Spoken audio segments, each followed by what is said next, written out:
अगर आप पहाड़ों में घूमने फिरने का शौक़ रखते हैं तो नांगा पर्वत, फेरी मेडोज़, यहाँ का विज़िट आपकी बकेट लिस्ट में तो होगा ही। अब इतने साल पुराना ये ख्वाब, दिल तो ये कर रहा था कि अब नांगा पर्वत सर करके ही नीचे उतरें, पर अंदर की बात तो ये थी कि नांगा पर्वत तो दूर की बात, फेरी मेडोज़ की हाइक का सोच के ही दिल बड़ा डरा हुआ था। का जो प्लान है वो ट्रैकिंग का है। पहले तो बहुत सख्त प्लान है, इम्तिहान है। सख्त किस्म का प्लान है जो मैं बड़े सालों से अवॉइड करता रहा हूँ।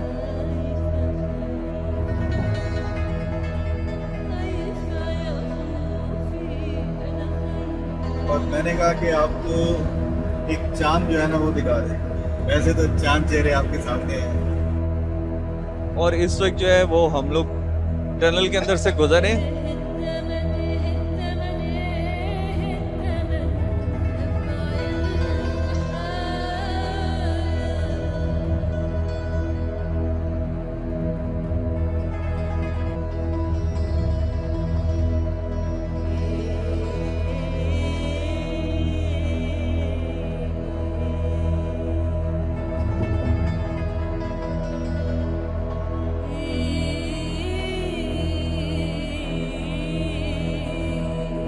लेकिन नारायण अभी तक नहीं आया।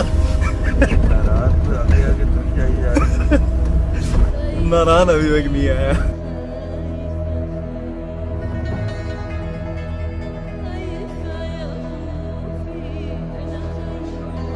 जी ये पराठे क्या रहे हैं।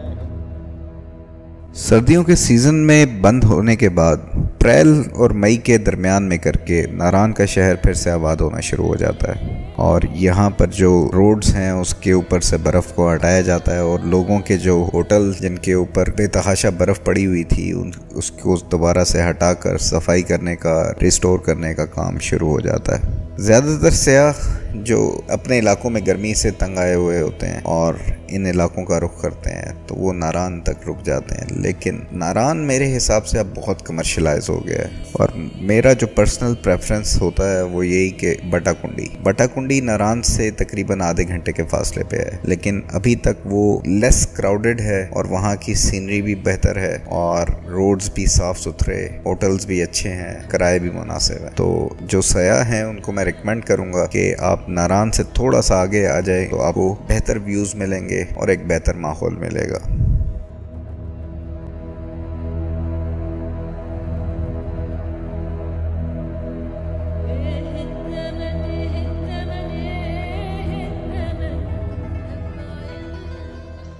बटाकुंडी की एक और अट्रैक्शन लालाजार है और इसका ऑफ रोड ट्रैक बटाकुंडी के पास से ही जाता है। वो एक खूबसूरत सरसब्ज वादी है जिसको आपको एटलीस्ट एक दफ़ा एक्सपीरियंस ज़रूर करना चाहिए।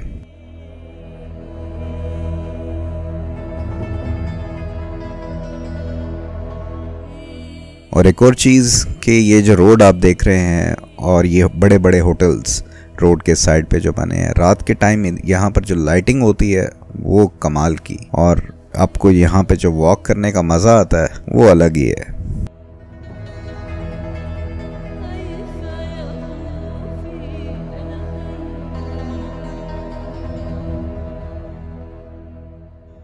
अब मैं और हसनैन अपनी सवारी पर बैठ के सुबह सुबह का टाइम इन खूबसूरत किस्म की रोड पर बेहतरीन किस्म के लैंडस्केप्स को देखते हुए आगे बढ़ते जा रहे थे।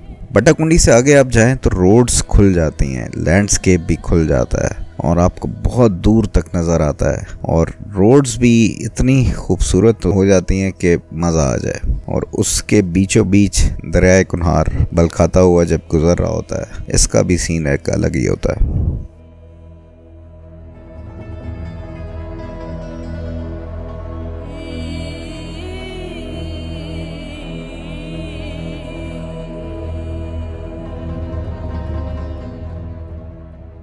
बटाकुंडी के बाद खूबसूरत वादी आती है बुढ़वाई की और जैसा कि बटाकुंडी के सीन खूबसूरत थे, वैसे ही बुड़वाई और इससे आगे बढ़ते हुए जलखड, यहाँ पर आपको बहुत ही क्लासिक किस्म के सीन्स मिलेंगे। दूर पहाड़ और लश ग्रीन किस्म की उसके ऊपर घास और बेहतरीन किस्म के दरख्त और क्रिस्टल क्लियर किस्म का पानी दरियाए कुनहार का, ये सारी चीजें जो है ना एक जादू सा फैला देती हैं।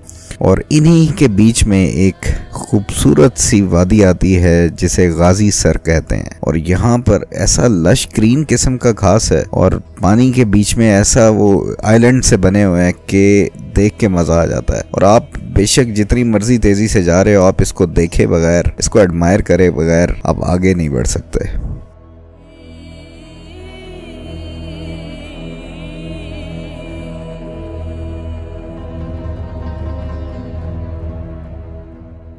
आगे बढ़ने से पहले अगर आपने वीडियो को अभी तक लाइक नहीं किया तो लाइक ज़रूर कर दें। इससे थोड़ा आइडिया हो जाता है यूट्यूब को, गूगल को, इनके एल्गोरिथम को कि वीडियोस पसंद आ रही हैं। जो लोग देख रहे हैं they like to watch this kind of content. और अगर कोई आइडिया आपके जहन में हो जो इम्प्रूवमेंट इस व्लॉग में लानी चाहिए, चैनल में लानी चाहिए, तो वो भी कमेंट्स में ज़रूर शेयर कर दें। इससे थोड़ी सी मोटिवेशन बनी रहती है।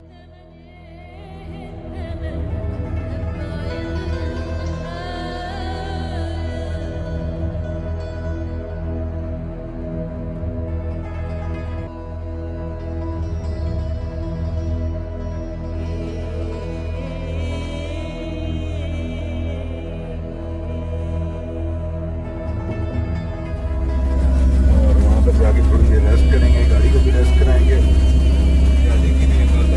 और हम भी कुत्तों की तरह चलते जा रहे हैं।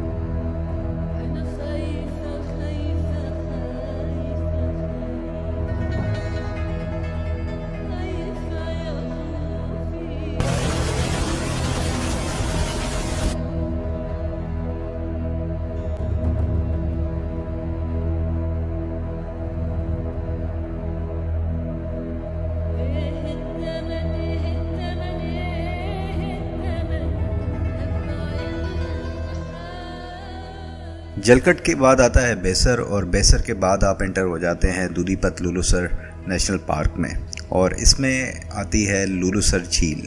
ये एक बहुत ही खूबसूरत, बहुत ही खामोश, बहुत ज़बरदस्त किस्म की झील है जो रोड साइड पे मौजूद है और बहुत ही अंडररेटेड लेकिन बहुत ही खूबसूरत।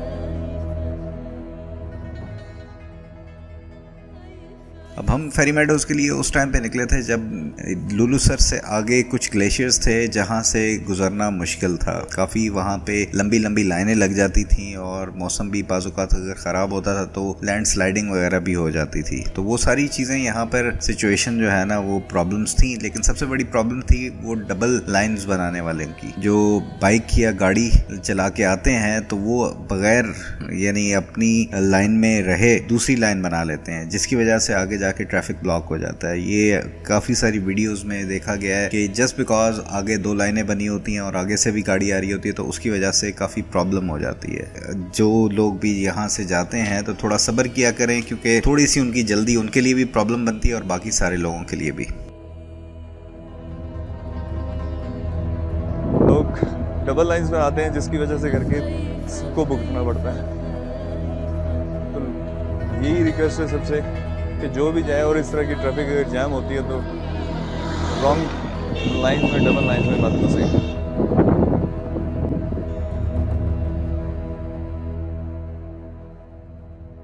लुलुसर के बाद जो ग्लेशियर्स आते हैं, वाटर क्रॉसिंग्स आती हैं, इसको गुजार के आप आगे जाते हैं तो फिर आप इंटर हो जाते हैं गीटी दास की वादी में। और ये बहुत खूबसूरत जगह है और यही वो जगह है जो आप बाबूसर टॉप पे पहुंचते हैं तो ऊपर से जब आप नीचे देखते हैं और सही लश ग्रीन किस्म की वादी होती है तो वो यही नज़र आ रही होती है। बहुत खूबसूरत किस्म का लैंडस्केप है, बड़ा दिल करता है ऊपर से जब आप नीचे देख रहे होते हैं कि यार यहाँ पर आप किसी तरीके से कैंपिंग करें, लेकिन जगह सेफ नहीं है उस हिसाब से, तो इसलिए कैंपिंग वगैरह इस जगह पर रिकमेंडेड नहीं है।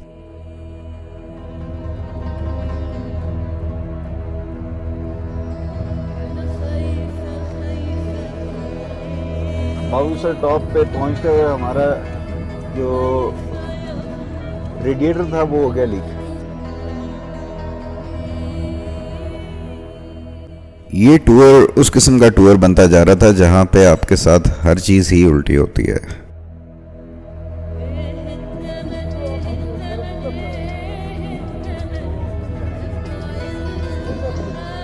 इधर तो बाबूसर टॉप चढ़ती हुई है। ये वीडियो की अलग होगी हमारी। पहले रेडिएटर ने काफ़ी तंग किया, फिर ब्रेक्स ने उसने भी परेशान किया, और लास्ट बट नॉट लीस्ट जो गाड़ी में ऑयल था उसकी भी टेंशन बनी हुई थी। तो बहरहाल whatever could go wrong was going wrong, लेकिन हम आगे बढ़ते रहे towards our destination Ferry Meadows।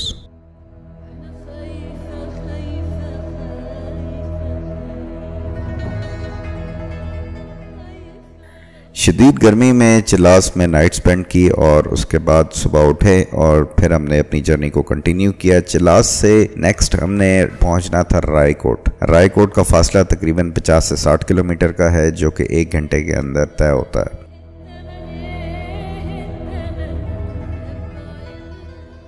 जहां बाबूसर टॉप से पहले आपको लश ग्रीन किस्म के पहाड़ नज़र आते हैं, दरख्त नज़र आते हैं, वैसे ही बाबूसर टॉप के बाद, चिलास के बाद आपको पहाड़ बिल्कुल गंजे मिलते हैं और उसके ऊपर किसी किस्म का कोई सब्ज़ा या दरख्तों का कोई नामो निशान नहीं होता। लेकिन रोड बहुत खूबसूरत हो जाती है। रोड बिल्कुल वेल पेव्ड और बैलेंस्ड ऐसी ज़बरदस्त होती है कि आपको ड्राइव करने का मज़ा आ जाता है।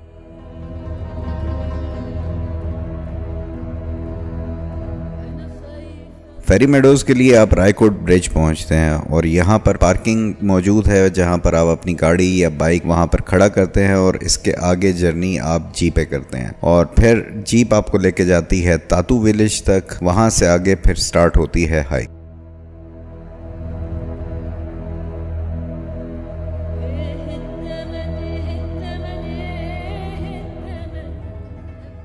फेरी मेडोज़ का ये जीप ट्रैक दुनिया के ख़तरनाक तरीन ऑफ रोड ट्रैक्स में शुमार होता है और ये बनाया गया था स्टार्ट में 1940s में। उसके बाद लोकल लोग इसकी मेंटेनेंस वगैरह खुद ही करते रहते हैं, क्योंकि ये सारा एरिया लैंड स्लाइडिंग का एरिया है। तो जब बारिश होती है तो रास्ते टूट फूट जाते हैं, बंद हो जाते हैं और उसके बाद फिर लोकल ड्राइवर्स अपनी मदद आपके तहत इनकी दोबारा रेस्टोरेशन करते हैं, जिसका हमने अमली नमूना वापसी पे देखा जब बारिश हो रही थी और रास्ता काफ़ी हद तक डैमेज हो गया था, ख़राब हो गया था, क्योंकि ऊपर से लैंड स्लाइड आई थी और वो पूरा रास्ता उसने ख़राब कर दिया था। तो फिर जीप वाले काफ़ी सारे इकट्ठे हुए और उन्होंने वो रास्ता दोबारा से उसको रिस्टोर किया और वहाँ से फिर जीप दोबारा चल के गई।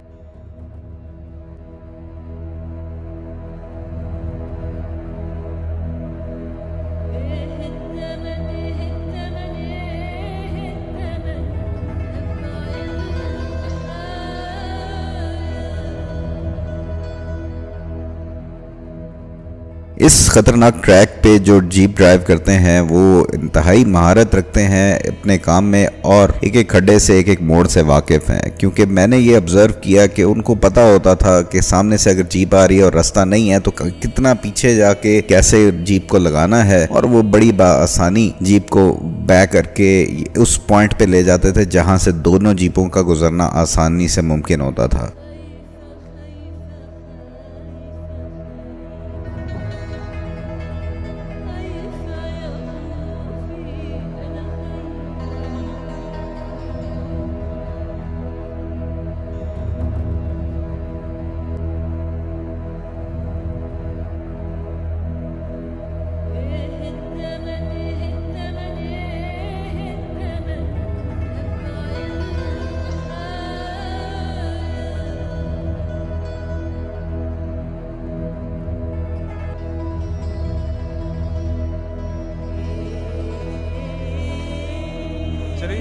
यहाँ पे पहुंचे हैं, जीप को लेने में यहाँ पे उतारा है और यहाँ पे सामान लेके जाने के लिए ये काफ़ी सारे लड़के जो है ना यहाँ पे हैं। वैसे तो हर चीज़ का इनका मुंशी होता है, लेकिन सामान लेके जाने के लिए जो है ना ये मुंशी नहीं है, पर्ची निकलती है, जिसका नाम निकलता है पर्ची में से वो सामान लेके जाता है।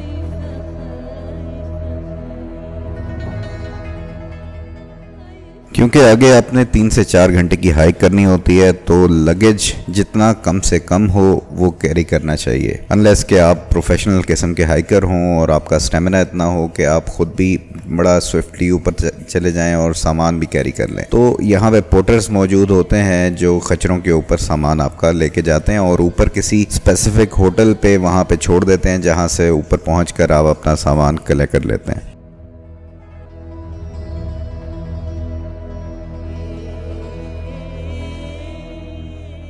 फेरी मेडोज़ के इस ट्रिप में हमारी मुलाकात हो गई अब्दुल्ला और अली से। 2 ब्राइट किस्म के लड़के थे फ्रॉम रावलपिंडी और पहली दफ़ा ज़िंदगी में इतना लंबा टूर कर रहे थे।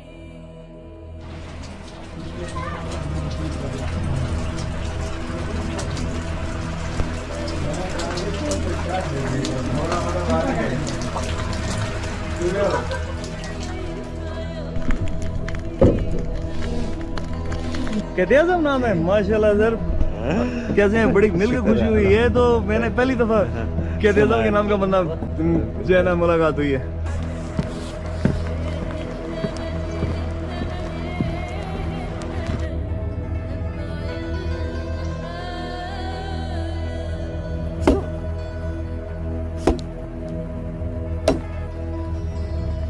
बारिश में जलेगी कैसे?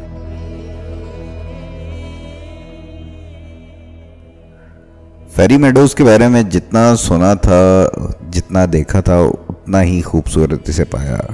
एक्सपेक्टेशंस वर मेट। पहले दिन जब हम पहुँचे थे रात में और नेक्स्ट डे तकरीबन बारिश होती रही। तो बारिश में फिर प्लान ये था कि आगे बयाल कैंप में जाएं, व्यू पॉइंट होता है नांगा पर्वत का, वहाँ पे जाया जाए, लेकिन बारिश में फिर हाइकिंग करना थोड़ा मुश्किल था, तो बस डबल माइंड हुए थे। दूसरा, आगे जाने का मतलब ये होता है कि आपने नांगा पर्वत को देखना है, तो बारिश जब हो रही होती है, क्लाउड्स आए होते हैं, तो फिर नांगा पर्वत का भी व्यू आपको नहीं मिलता। तो इस वजह से भी थोड़ा सा आगे जाने के बारे में सारे रिलक्टेंट हुए थे।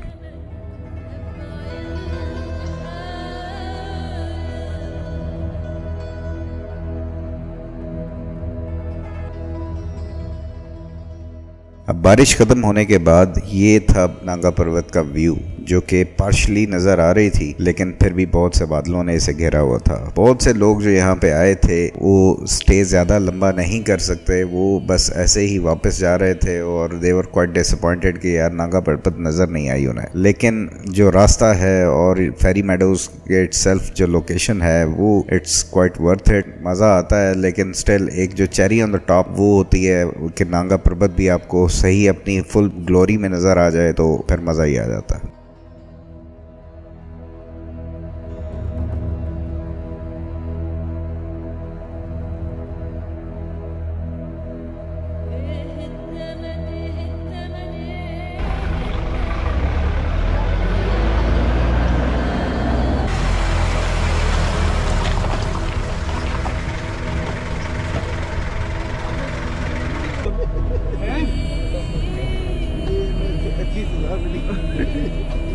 खुले डले होके बैठे हुए हैं दोनों, आते ही जाए। वापसी में कॉन्स्टेंटली बारिशें हो रही थीं और रायकोट से पहले तत्ता पानी आता है जहाँ पे लैंड स्लाइडिंग का एरिया है। तो वहाँ पे 3-4 जगह पे लैंड स्लाइडिंग हुई थी। पूरा दिन तकरीबन लोग रायकोट में फंसे रहे थे और चिलास से आने वाले चिलास में वहाँ पे रुके हुए थे। उम्मीद करता हूँ कि फेरी मेडोज़ का टूर आप लोगों को पसंद आएगा। वीडियो को लाइक ज़रूर कर दिया करें, इससे मोटिवेशन बनी रहती है। नेक्स्ट व्लॉग में फिर मुलाकात होगी। अल्लाह हाफिज़। पाकिस्तान जिंदाबाद।